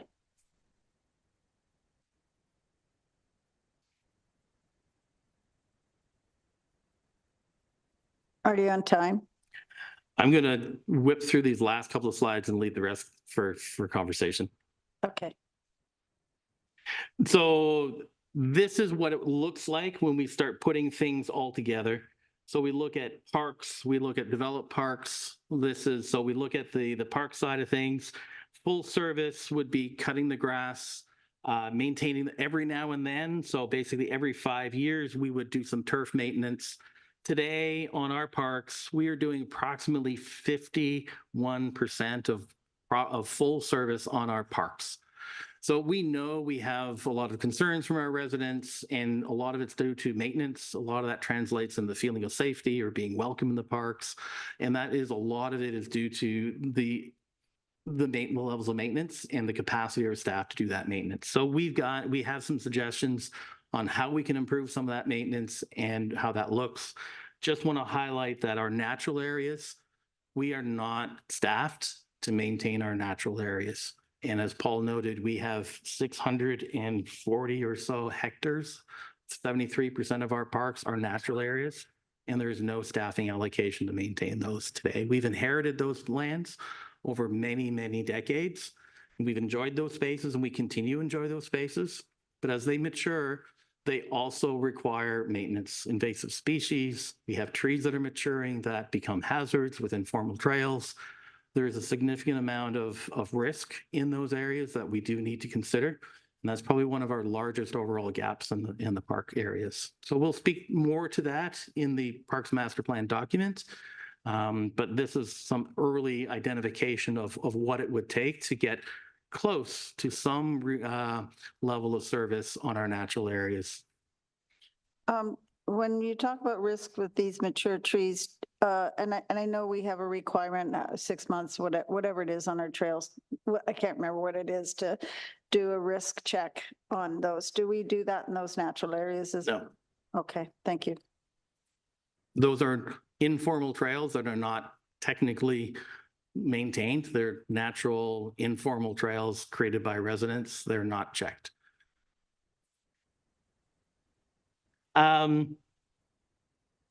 So as it rolls up, you'll see this in the master plan. A lot of things roll up into those high levels in terms of what percentage that we feel that we're able to achieve with the current resources and what's proposed, and that translates into costs and staffing. So you'll see a lot more of those, and we'll speak to those in the detail in the Parks Master Plan. I'm not going to go through much more of this. As Paul said, a lot of the things we've heard is more. A lot of the things we've heard is better.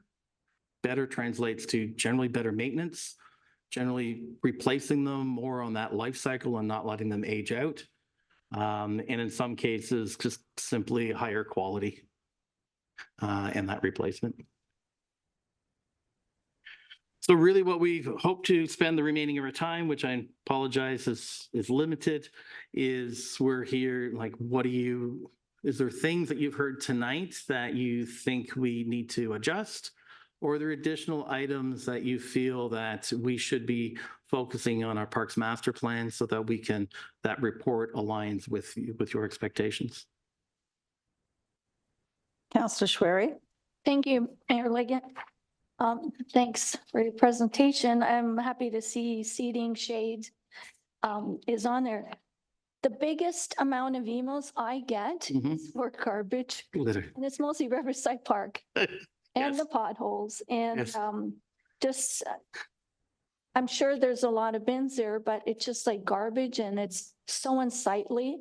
And I don't know what your suggestions would be there. We will include some of that aspect for sure. I know it is a constant concern. I know you're hearing a number of them.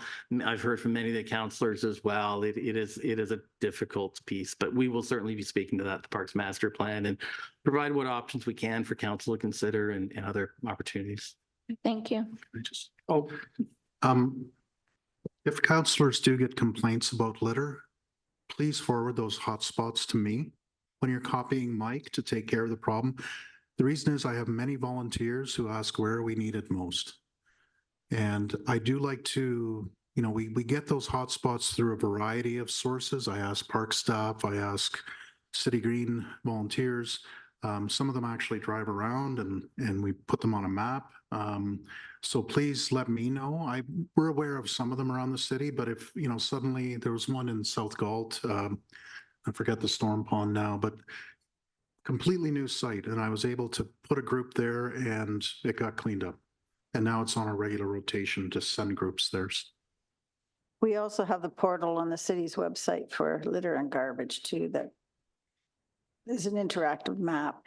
Did you get the one by Galt Arena on the other side of the creek? Aware of that one, yes. Okay. Just asking. Councillor It's a Simpson. difficult spot.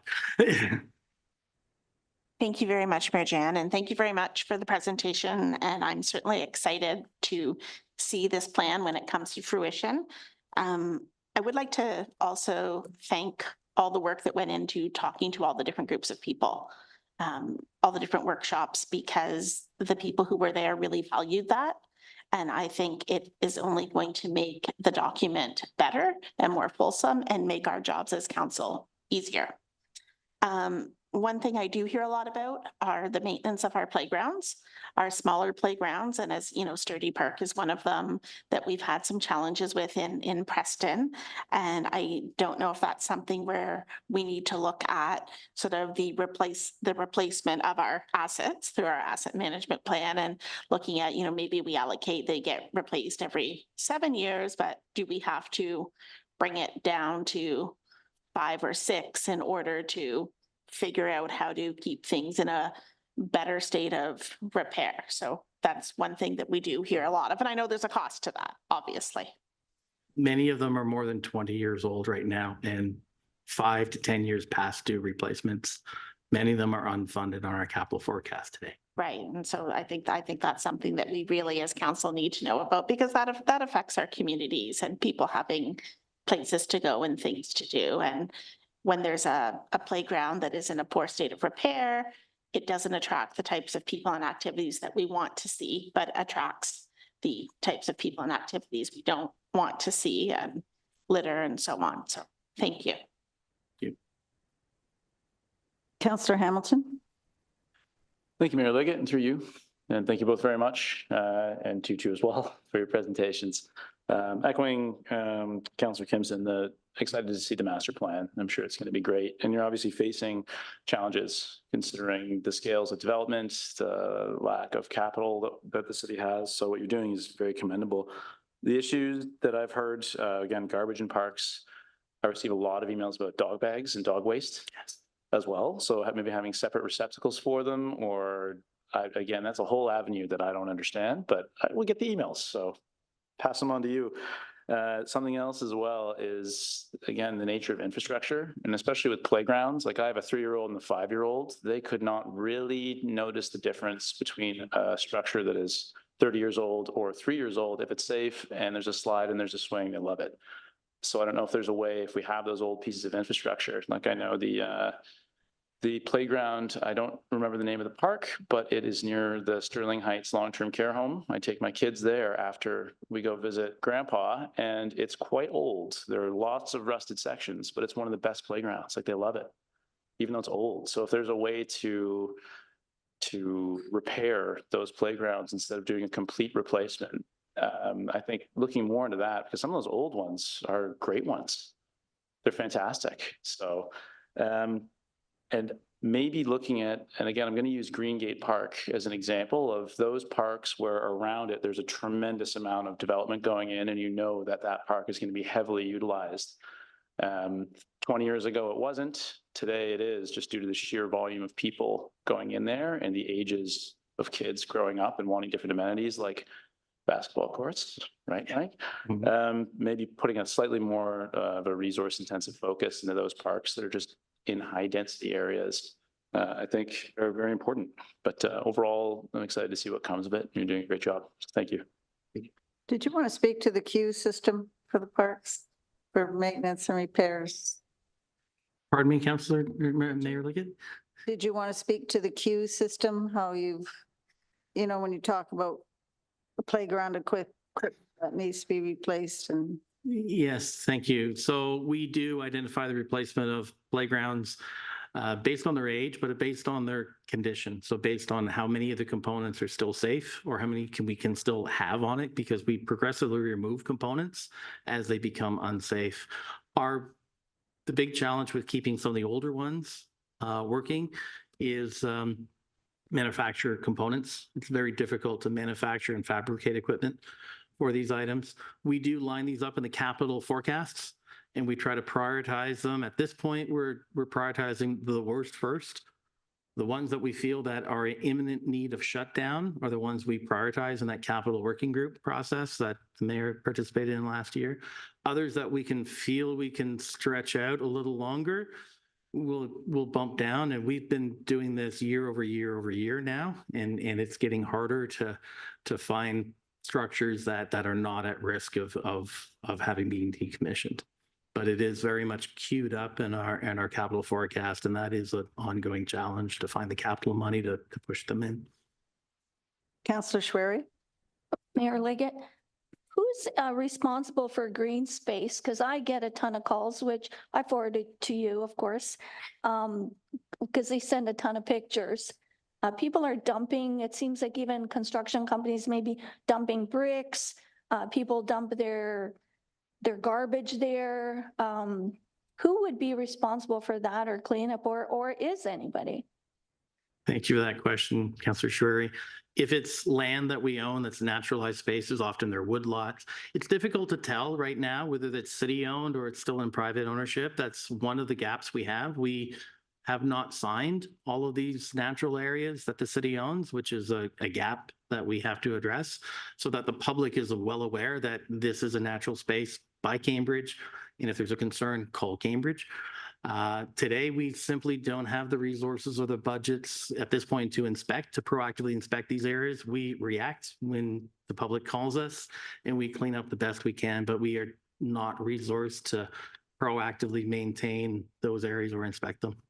Thank you. Councillor Mehta? Thank you, Mayor Jan. Through you, great job. You're on the right track. I'm very pleased with what I see so far. And a lot of my thoughts have already been mentioned by my colleagues and friends around the table here. I do hear a lot about garbage, so I think looking at things like more garbage bins and things like that is good. It would be good to maybe look at a minimal maintenance of natural areas, as you're aware of. But at the same time, I know there's people that don't want those areas to change either. So I think there needs to be consultation on both sides with that. So something to keep in mind going forward.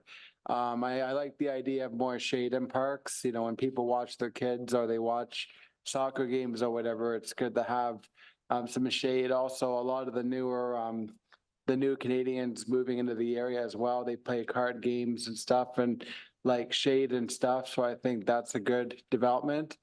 And in infill, how we're going to handle that's going to be interesting because the one neighborhood behind the mall, as you're aware of, they don't have a park in that neighborhood. And it was initially supposed to be an adult lifestyle community, but it never materialized as that because we can't people zone, right? So there's families that have moved into a neighborhood where they didn't think there'd be enough need of a park, I guess, initially. And now I'm getting requests for a park in that area. So I think that would be something to keep in mind as we move forward. And there will be more intensification with the Hesper Road corridor. So I think there's going to be a need for more parkland in that area.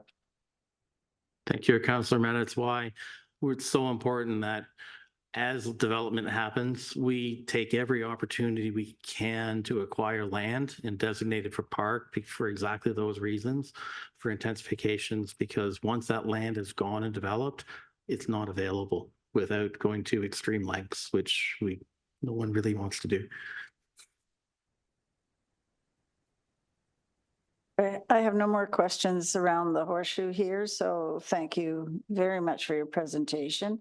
It's been, I've been following this for a number of years and then going through the budget process, I learned a lot, but I don't stop learning when you guys are standing in front of us, presenting us with these things and the consultants, what you brought forward too in this presentation was extremely helpful with timelines and how you set things out. That was also part of the education process for me. So thank you so much for that. So we've reached the end of this evening. You guys can all go home. So we will move forward with motion to receive correspondence and presentations. Councillor Hamilton, you have the motion. Could you please read it? Thank you, Mayor Liggett, and through you. It's moved by myself and seconded by Councillor Earnshaw. Recommendation that all presentations and correspondence from the May 2nd, 2024 Council Workshop be received. Okay, no questions or comments for that? Okay, seeing none, I'll ask for the vote. And opening voting.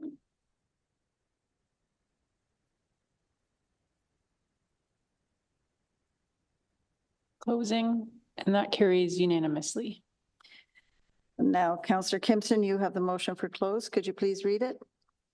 Thank you, Mayor Jan. Moved by myself and seconded by Councillor Schwery. Recommendation that the council meeting does now adjourn at 7:02 p.m. Thank you, everyone. Oh, call for the vote. Oh my God, I did it, didn't I, Dane? And opening voting.